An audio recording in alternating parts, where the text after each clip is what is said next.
Okay, I'm gonna start out with your setup. First thing is that you're very upright. You wanna have a bit more flex in the knee. There's no set amount of how much. That's gonna lower your body a bit, so you're probably gonna have to angle your spine a bit more.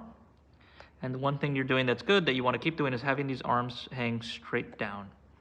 Now the problem is if you bend your knee and your body goes a little lower, these hands could get a little too close to your crotch here. The amount of space you have now is okay. A little bit more is probably better.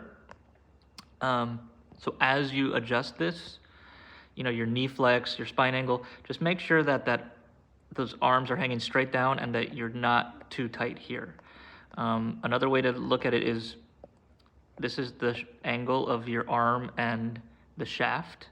So I'm gonna compare you here to a pro, Collin Morikawa. Immediately you can see the knee bend, right? He's got a little more angle to his spine, but the hands do hang straight down. You can see he's got a good amount of space right here for his hands. And then this angle, you see how it's more of a wide angle. Yours is like almost a straight line.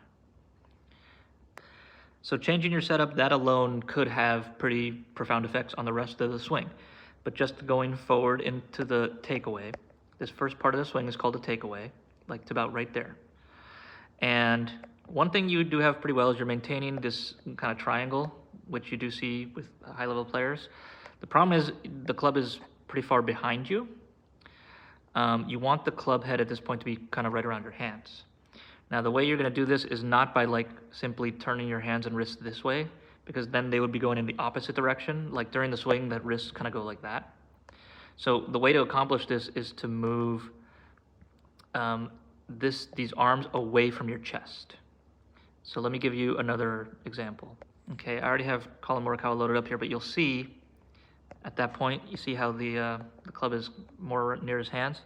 More importantly, look at this amount of space he has here between his arm and his chest. You can see through there, right? Your arm is real tight to your chest.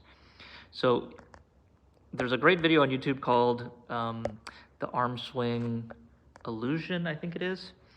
And that we feel like the swing should come this way around our bodies, but really these arms, like if you were gonna swing the club like it's a big hammer, these arms would come like this, up, away from our bodies, right? And then back down. And you kind of have to have a bit of that motion as you turn, like your hands going up away from your body. Now obviously you can overdo this, but the goal would be at this point to get the club right around your hands. A little in front, a little in back is okay. The camera angle will kind of be deceiving. But this is just too far behind you. It's called a very shallow takeaway. If you want to look up drills for your takeaway is too shallow, that would be the term to look for. So after this, if you've already fixed those issues, the rest of the swing is going to look very different. So I would probably ignore all of this. The one thing I will say is that you have a very, very, very big backswing. So like the club is visible way over here. There's a huge backswing. Like even pros don't go that far. The vast majority of pros would end their backswing, like there. Okay. Now the way you're getting such a big backswing is this arm here, your left arm is bending, right? And this elbow is coming way back here, but mostly this left arm is bending. If you were to keep that arm straight, the backswing would probably end closer to there.